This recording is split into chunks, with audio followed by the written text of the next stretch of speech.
Boiling dragon के last episode में हम लोगों ने देखा था कि लिनले ने रेन को हरा के 10,000 गोल्ड कॉइन जीत लिए थे और इसी के साथ में रेनो की हार का बदला भी ले लिया था। उसी एपिसोड में हमें डिक्सी भी दिखाया गया था, जो कि इस अर्नेस्ट एकेडमी का नंबर 1 जीनियस है।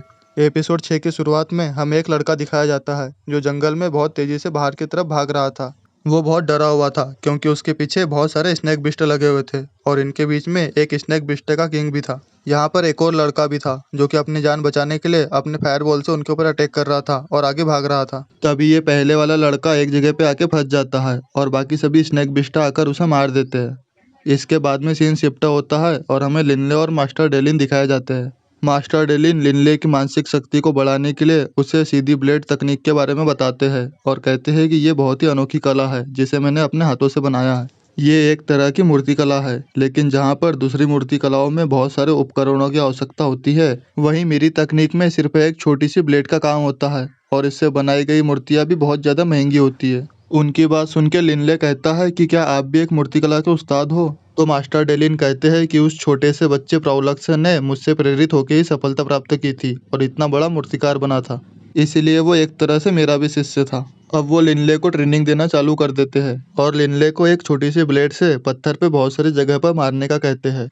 वो कहते हैं कि सबसे पहले हमें इनकी मौलिक नसों को समझना होगा। पृथ्वी तत्व के जादूगर पत्थर के सार को महसूस कर सकते हैं और जिन जगहों पर मैंने तुम्हें अपने ब्लेड से मारने को कहा था वो इस पत्थर के मौलिक नशे की जगह है। वो लिनले को बताते हैं कि शक्तिशाली जादूगर किस तरह से प्राकृतिक तत्वों की लय का अनुसरण करते हैं। लिनले उनकी पूरी बातों को ध्यान से सुनता है और अपनी ट्रेनिंग चालू रखता है। कुछ दिनों बाद में लिनले बेबे की एक मूर्ति बनाता है, जिसको देखकर मास्टर डेलिन कहते हैं ये तो मेरी मूर्ति कला का अपमान है और इस तरह से तुम इसे बर्बाद कर दोगे। बेबे भी इसको देख के खुश नहीं होता है। वो कहता है कि ये मोटा भद्दा मैं हो ही नहीं सकता। मास्टर डेलिन कहते हैं कि तुमने अभी तक इस शैली की सिर्फ बुनियादी बातें ही सीखी है, तुम इसमें महारत हासिल करने में बहुत दूर हो। इसके बाद में हमें एकेडमी के सामने का सीन दिखाया जाता है, जहाँ पर सभी छात्र अपने घर जाने के लिए तैयार थे क्योंकि अब 1 साल हो गया है और इनकी छुट्टियां लग गई है। लेकिन हमारा हीरो घर नहीं जा रहा था। वो कहता है कि घर से आने जाने में बहुत समय बर्बाद होता है, इसलिए मैं यहीं पर रहकर अपनी ट्रेनिंग करूंगा। तभी यहाँ पर बहुत सारे छात्र आते हैं जो कि बहुत घायल थे। ये वही लोग थे जिनके ऊपर एपिसोड की शुरुआत में बहुत सारे बिस्टर ने हमला किया था। बाकी छात्र कहते हैं कि जादुई जीवों की पर्वत श्रृंखला बहुत ही डरावनी है। इस साल के सबसे शक्तिशाली जादूगरों की भी ऐसी हालत हो गई है। उनको देखकर मास्टर डेलिन कहते हैं कि ऐसी बहुत सारी चीजें हैं जिनको सीखने के लिए हमें जीवन मृत्यु के मार्ग पे चलना पड़ता है। वो कहते हैं कि उस लड़के की तरफ देखो जो बाकियों से आगे चल रहा है। वो तुम सबसे अलग है और उसे पहले से ही एक सच्चा विशेषज्ञ माना जा सकता है। लिनले सोचता है कि अगर मैं भी उन माउंटेन रेंज में जाऊंगा तो मैं और अच्छी सी ट्रेनिंग कर सकता हूँ। वहां जाने के लिए कम से कम 5वां स्तर होना चाहिए, इसलिए मुझे जल्दी से 5वें स्तर का जादूगर बनना होगा। फिर हमें 3 साल बाद का सीन दिखाया जाता है। यहाँ पर लिनले ने अपनी ट्रेनिंग चालू रखी थी और बहुत सारी मूर्तियां बना कर रखी थी। उसकी मूर्ति कला भी बहुत अच्छी हो गई थी। वो मास्टर डेलिन से पूछता है कि क्या अब मैंने सीधी ब्लेड तकनीक में महारत हासिल कर ली है, जिस पर मास्टर डेलिन उसको चट्टान से एक परत हटाने का कहते हैं। जब लिनले अपनी ब्लेड से ऐसा कर देता है तो मास्टर डेलिन कहते हैं कि तुम्हारा अर्थ ट्रेम्पल मंत्र पहले से ही 5वें स्तर पे पहुंच गया है। इसके बाद के सीन में लिनले अपने भाई का लिखा हुआ पत्र पढ़ता है। उसमें वाटन ने लिखा था कि वो दूसरे लेवल का योद्धा बन गया है और उसको ओब्रायन योद्धा अकेडमी में दाखिला भी मिल गया है। इसके बाद लिनले अपना 5वें स्तर के जादूगर का टेस्ट देने जाता है। यहाँ पर एक लड़का उसको देख के कहता है कि लिनले ने पिछले साल ही 4थे स्तर के जादूगर का टेस्ट पास किया था और अब एक विशेष परीक्षण के साथ में 5वें स्तर के जादूगर का टेस्ट दे रहा है। वो सच में कमाल का है।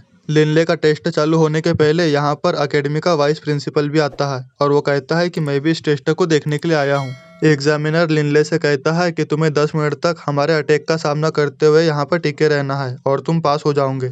जैसे ही लिनले हाँ करता है, उसका टेस्ट चालू हो जाता है और उसके ऊपर आग, बिजली, हवा और पानी वाले 4 जादूगर अटैक कर देते हैं। लेकिन लिनले अपनी शक्ति से लड़ते रहता है और आखिर में अपना एक अर्थ पपेट बना लेता है। इसके बाद में 10 मिनट पूरे हो जाते हैं और लिनले ने यह टेस्ट पास कर लिया था। इसके बाद में लिनले और बाकी दोस्त सेलिब्रेट करते हैं। येल कहता है कि लिनले अर्नेस्ट एकेडमी का सबसे कम उम्र का 5वें रैंक का जादूगर बन गया है, इसके लिए तुम्हें बहुत सारी बधाई। हमारा हीरो इन सभी को बताता है कि कल से मैं जादुई जानवरों वाली पर्वत श्रृंखलाओं पे अभ्यास करने के लिए जा रहा हूँ। बाकी तीनों ने बहुत ज्यादा पी ली थी। वो लिनले को अपना ध्यान रखने का बोलते हैं और वहीं पर सो जाते हैं। जब लिनले उठकर रेस्टोरेंट के बाहर जाता है तो बाहर वो डेलिया को देखता है। वो कहती है कि क्या तुम सच में माउंटेन रेंज में जाने वाले हो? तो लिनले कहता है कि ये तुम्हें कैसे पता? तो वो कहती है कि तुम 5वीं रैंक पे आने के लिए बहुत जल्दी कर रहे थे और दिखावा करना तुम्हारा तरीका नहीं है। वो हमारे हीरो को अकेडमी का एक बैज देती है और कहती है कि इसको अपने साथ में लेके जाना, इसी से तुम अपने दुश्मनों और दोस्तों को पहचान सकते हो। इसके बाद में वो कहती है कि तुम अपना ध्यान रखना और यहाँ से चली जाती है।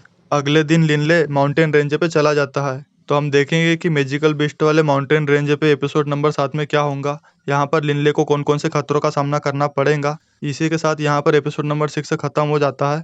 आप सभी ने वीडियो लास्ट तक देखी, उसके लिए आप सभी का बहुत धन्यवाद। Thanks for watching super God animation दोस्तों।